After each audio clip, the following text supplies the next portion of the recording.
episode number 27 of the Classical Guitar Composers Podcast. As always, I am your host, Chris Hales, glad to be bringing you another episode of the show that features original classical guitar compositions from around the globe. If you have an original classical guitar piece that you would like to have featured on the show, you just simply send an MP3 recording to chris@classicalguitarcomposers.com. It's that simple. I feature it on the show. The only rule is that it is a real recording of a real guitar and not a finale generated instrument or something like that. This is the February show, which is a short month, and it's probably going to be a pretty short show. It's a bit slow right now, and so I was debating on doing an episode at all, but I decided to go ahead and do one. So I'm going to talk just a little bit about what I'm working on, composition-wise. Then I am going to enter the realm of the weird just a little bit, if you'll all bear with me. I think there's something that's worth mentioning.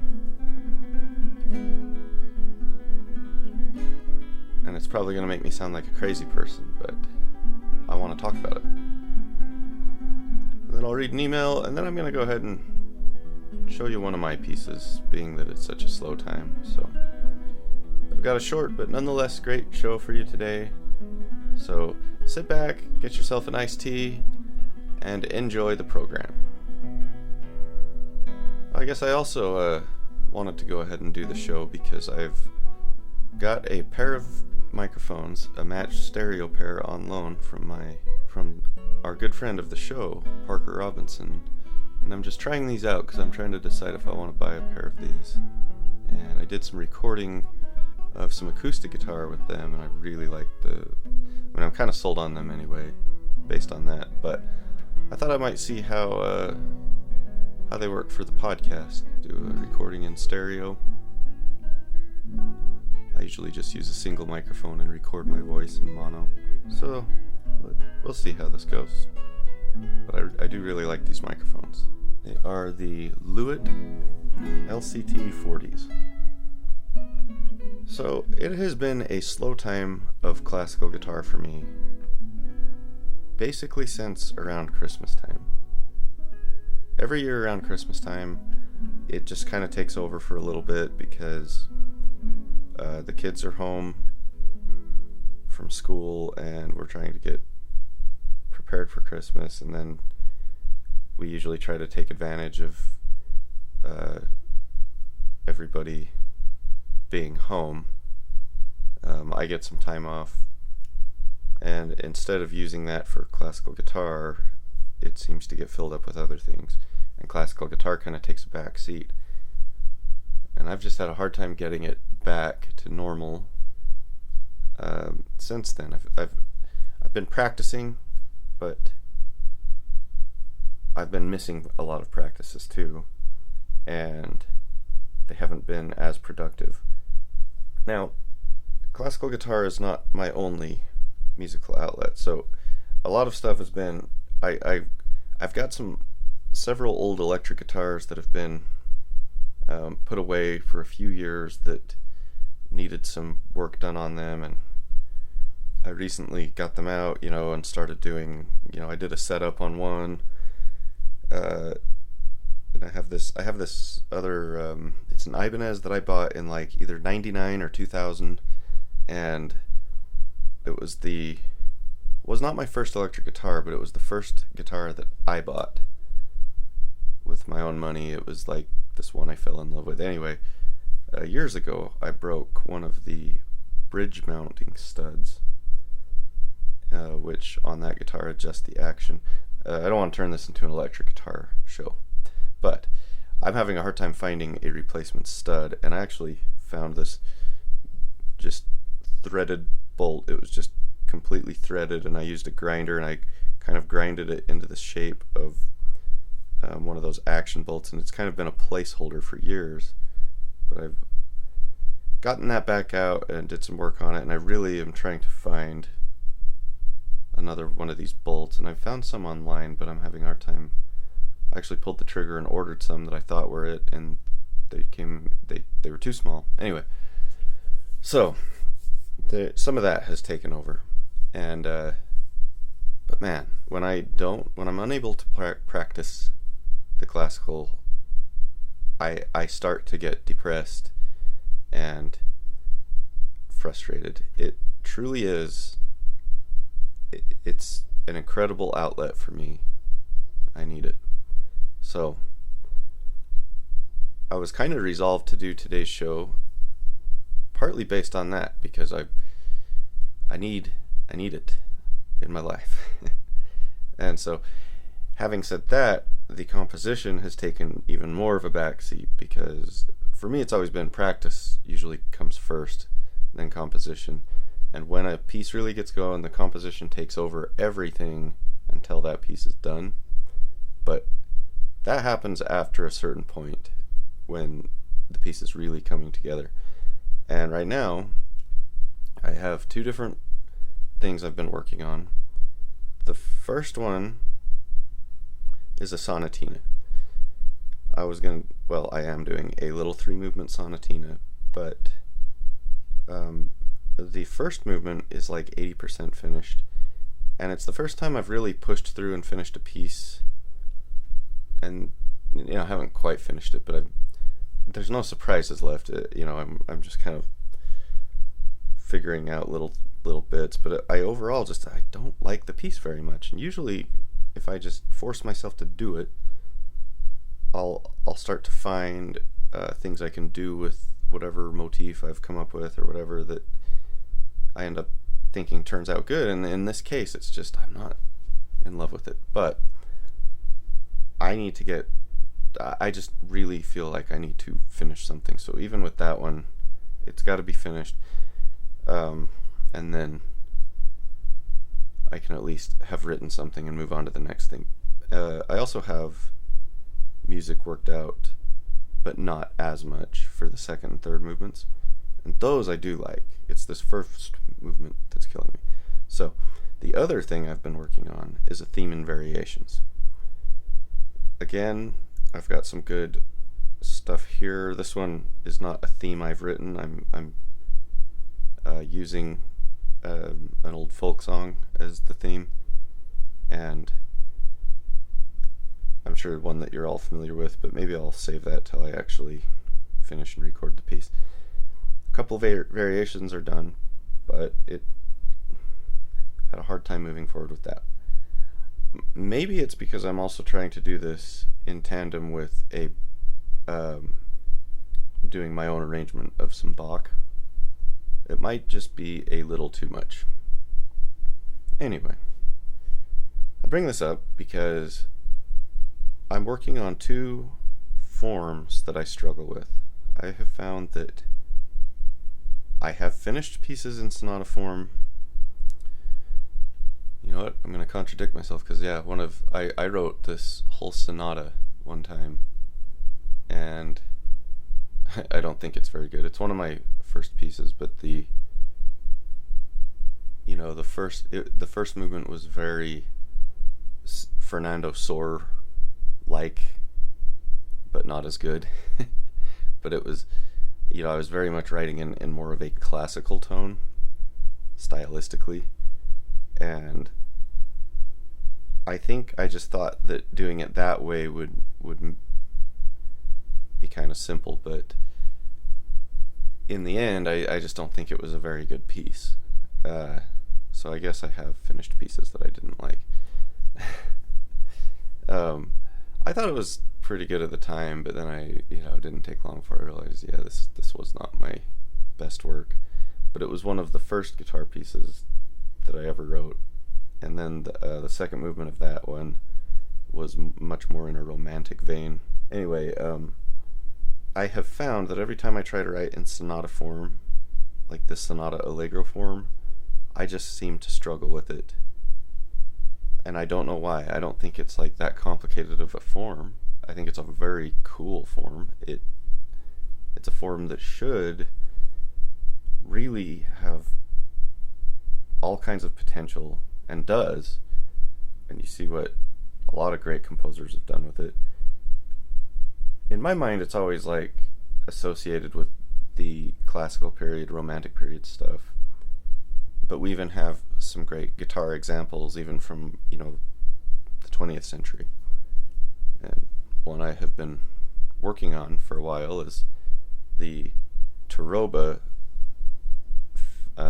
Fantasy Sonata in A minor. That first movement is like a long form sonata allegro form, and I think Taroba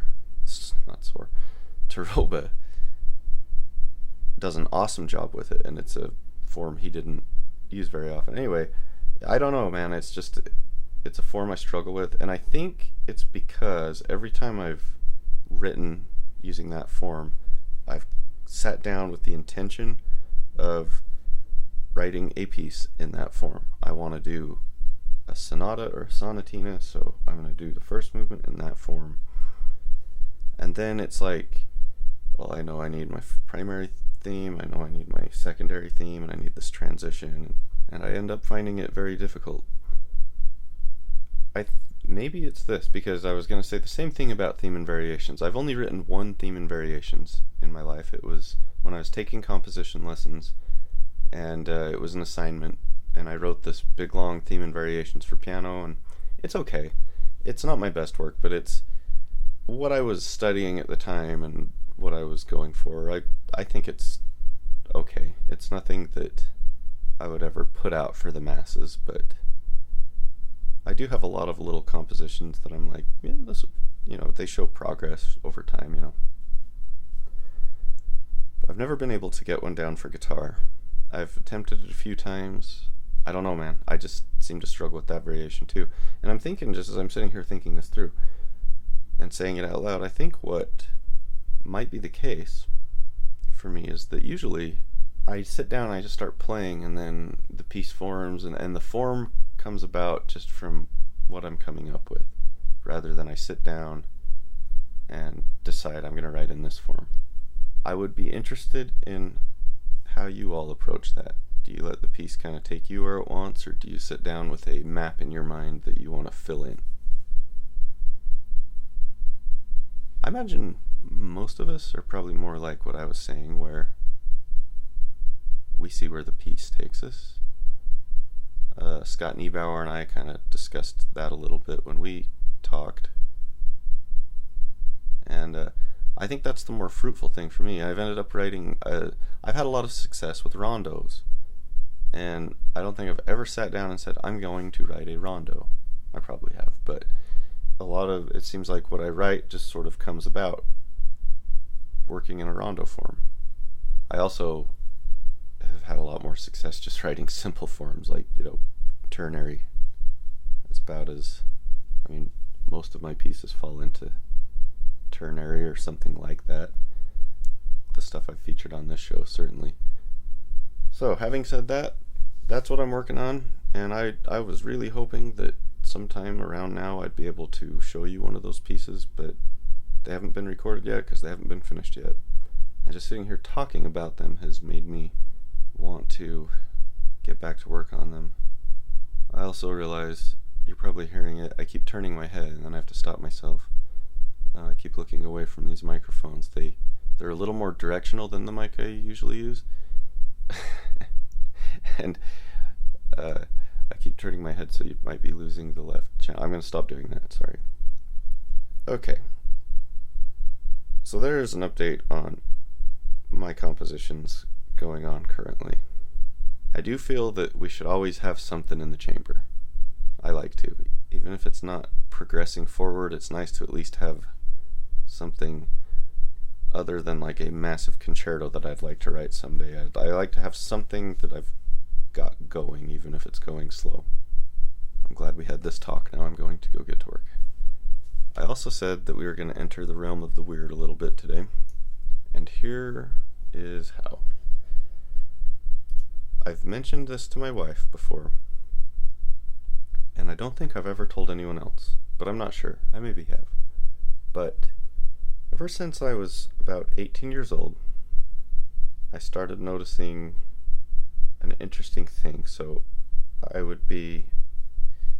used to have this, and I lived with my dad at the time, and he would often, he'd send me to the store to go buy ice cream. He would buy the ice cream if I would go get it.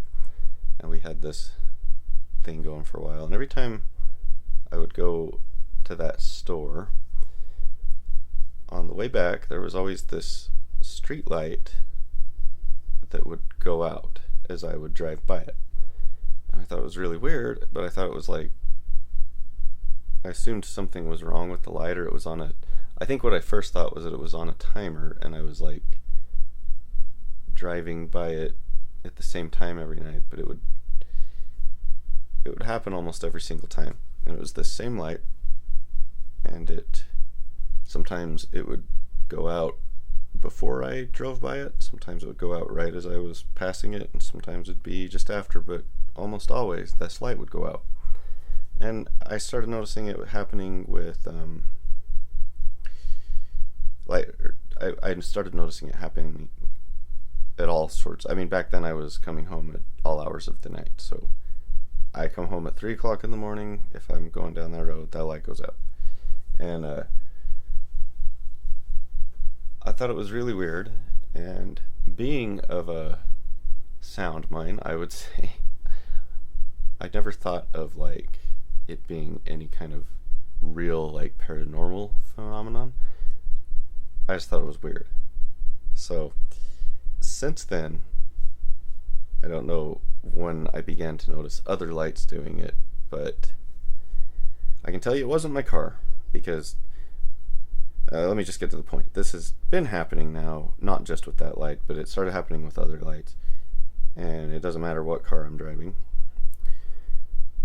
I've had the thoughts of, well, maybe it was my cell phone, but back then, my cell phone, I mean, it would have just been this old like Nokia blocky thing. It wasn't like it was and it wasn't even like a flip phone or anything, you know. It's like those old Nokia phones. And then all the cell phones I've had over the years, I was like really late to the party in getting a smartphone. I've only had a smartphone in the last few years, so it hasn't mattered what cell phone I have. It hasn't mattered what car I'm driving, or if I'm even driving a car. Frequently, street lights go out as I pass underneath them, and I think it's the weirdest freaking thing. So the other night, and there's times where it happens a lot, and then like I don't really notice it for a while, but it's frequent enough that it's like it's interesting. So I go out on walks. That's like what I do for exercise, because it's about the only form of exercise that I can consistently keep up with. I'll throw on headphones, and I think I've probably talked about this on the show. I go for walks. Sometimes I think about things I can talk about on the podcast. Sometimes, don't think about anything. I just walk. Well, it gets dark early right now, so I'm out in the dark, and I was down this street, and it was, I walked under a street light, and the street light went out, and it was really dark, and it kind of freaked me out, because there was no other light on the street, so it was just kind of creepy, and I started walking a little faster, and I was like, wow, it's been a little while since this has happened, but there's another one.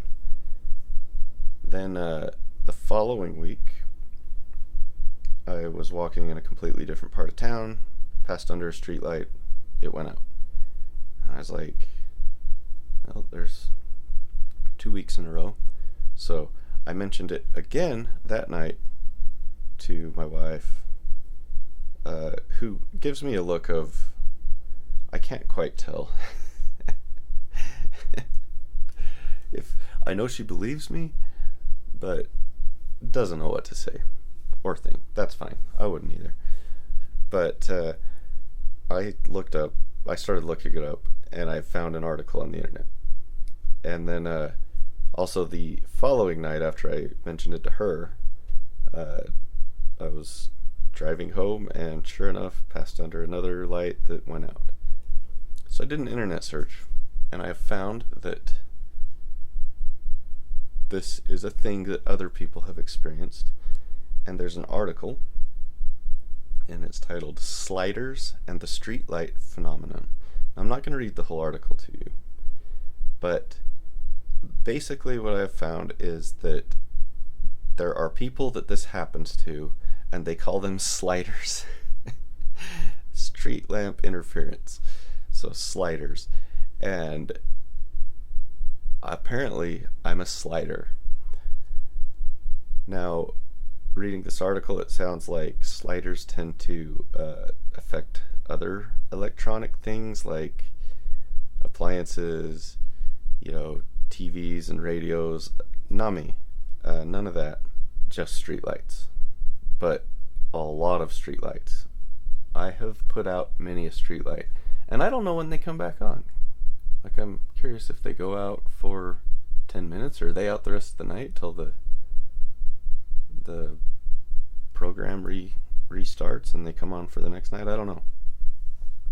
According to this article, it's been very difficult to study, as it would be, because it's not something you can easily replicate. There's no control over it. It's just a thing that happens sometimes, but it happens enough, and that's the thing. The dismissal of like the skeptic villain of this article says, it's likely that because it's unusual for a street light to go out as you pass underneath it, you're going to notice it. So then your mind like thinks things up and you make more out of it than it's just a coincidence. But that's pretty dismissive, because it happens to me all the freaking time. So either it happens to everyone and only some people pay any attention and make a big deal out of it when it's nothing, or it's a thing. But it's not a coincidence. And the lights aren't burning out. They're on like the next night. So it's weird. It's a weird thing. It's really cool. It's really fascinating. I don't know what it means. I am pretty open-minded when it comes to certain things, but depends on what it is. It's like, I think I've mentioned on the show before that ghosts are absolutely something that I've had experience with and are a thing, and it's just not even open for debate with me. But then I'm a lot more of an eyebrow raiser when I hear about like psychic things or aliens, whatever. The only things that I'm ever really convinced about are the things that I've experienced. But I try not to be dismissive of other people's what they tell me, even if it sounds really weird, because I've had some weird stuff. But the street light thing has been a long time thing that I finally looked up on the internet and found it is a thing. It's interesting. Anyway, so there's our little journey into the realm of the weird. Like I said, we're going to have a short little show today. I'm going to transition back into guitar, and I'm going to read an email. I mentioned on the previous show that I was just a little bit concerned, hadn't heard from Martin, and I do feel that Martin's emails have become a staple of the show. I really enjoy them, and I just wanted to make sure he was okay. So Martin heard and wrote to me this. Chris, I am humbled by your mention of me despite my silence. Yes, this pandemic has me living to a greater extent than expected with my mum. Technology and shopping visits keep me in contact with my wife and daughter. Luckily, at my time of life, I am not causing any family distress. In fact, I have been practicing a lot more, combined with regular jog-cum-running excursions around the nearby countryside. We are near, but not actually in, the South Downs Country Park, which features chalk downs and sparklingly pure chalk streams and rivers. I first came here when I was 9 years old in 1965 and was a local postman 1979 to 2013, so I know the area intimately. Anyway, regarding my practice, I have pretty well memorized a piece I wrote in 1978, which I called Rustic Rondo. It is pretty well ready for recording, which should happen soon despite my laptop's recent crash. In any event, my society will be having their monthly Zoom session this Wednesday, January 27th. so they will be treated to its first performance, including the harmonic improvement I have given it. Does that make it new? I have read that it is good to memorize a new piece from the start, so I pulled out a book from my bag of music called simply Spanish Guitar Music, published 1984, G. Schirmer, Incorporated. The first piece in it is Taroba's Jota Levantina. This is my lockdown challenge. There are versions on YouTube. Finally, you sent me an article on nail length, which I tried to follow but ended up too short for my playing style. I actually can't conceive of anybody managing to play with nails that short. Just goes to show how totally different hands can be. You have to master what you are born with. All the best, Martin. Yeah, thanks for the update, Martin. It's great to hear from you. I'm curious to know how the performance went. Assuming it happened and there weren't any technical difficulties or anything that got in the way. I'm curious how it went. I absolutely love Taroba, but I was not familiar with that piece, so I looked it up, and yeah, it's a very cool piece. So, great luck with playing that one as well, Martin. I love Taroba. I find myself going back to him all the time. The first set of the Castles of Spain, it's like the most frequently just pulled off my shelf and revisit, like when I just want to play something else than what I'm working on. I love playing through the Castles of Spain. I love the Sweet Castellana. I just love Taroba. With the nails, it's weird. Over time, I've found that I've moved shorter. I used to hate being on the shorter side. And there's definitely a point where it's too short. But I always liked mine kind of on the longer end of... There's sort of a tolerable area, right? Like there's the short end and the long end of what you can play with. And I used to prefer that long end until they'd get too long. And now I'm kind of to where I prefer them. It's probably like I file them, 2 days later, they're perfect. It's about 2 days of growth from my lowest filing point. And that's just like the sweet spot for me. But it is shorter than I used to keep them, and I don't know. Over the years, I've just kind of, I don't know if I'm like developing bad habits or something, or maybe they're good habits, I don't know, but something's changed, and I prefer them a little bit shorter than I used to.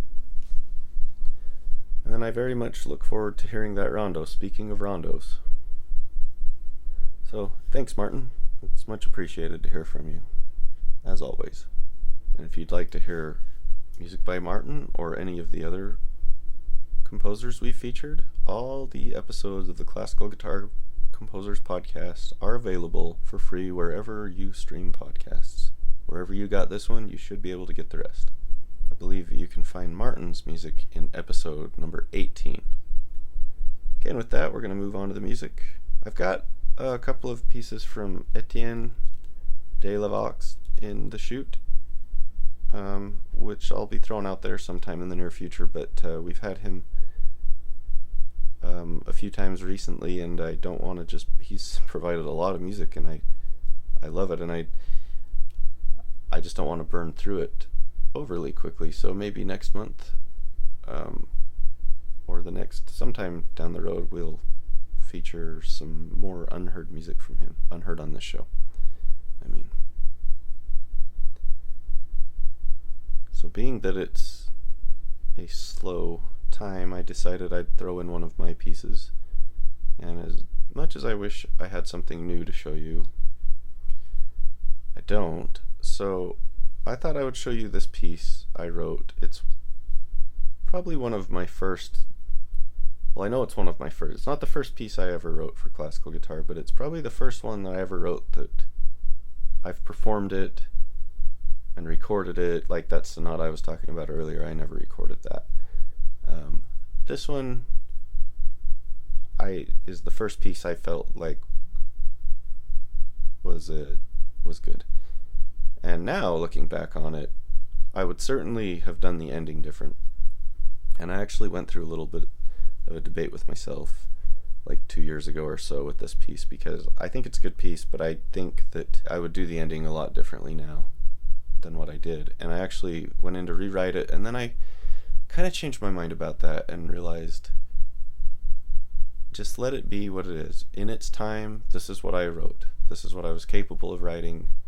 And, I'd rather see the growth with new compositions than trying to go back and fix my old ones, even though some of them I think have a lot of potential, but we're missing certain things. I've decided to really try to let them go. So this one's kind of in that camp, but I think it's worthy of playing on the show still. So this piece is called In the Evening, and it is a rondo. And you might recognize it from earlier episodes. I was using it as transitional music, but never actually have played the entire thing on the show. So this is In the Evening by yours truly.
Okay, and there it is. You've just heard In the Evening by yours truly. One of my earlier compositions. I definitely do it different now, but like I said, I'd like to look forward compositionally and not backwards. It was actually a long time before I really got comfortable composing for classical guitar. I tried a lot and just wasn't able to do it, other than I would write like these kind of simple duets, which I might show you some of those at some point too. But when I started getting into composition, I was writing a lot more for violin, orchestra, even I did some piano stuff. Like, it was a while before I really took on classical guitar, and now it's like the only thing I write for, pretty much, as far as composition goes. And I like to think that it has progressed, but it's very much a one piece at a time process. So with that, I'd like to thank you for joining me. I'll say I definitely like these microphones for guitar recording, and I can see that if I'm going to use them for the podcast, I've got to figure out a better setup in a more fixed location for them, where I've got to get them like up on my desk so that I can look toward my screen and not have to swivel my chair over to the side. So next time will probably sound more normal, but thank you for bearing with me on this today. Now, with that, I'm going to call it a show. Once again, thanks for joining me. Watch out for them street lamps. If you notice them going out over your head, you never know. Maybe you are a slider. Be careful out there. Keep on plucking.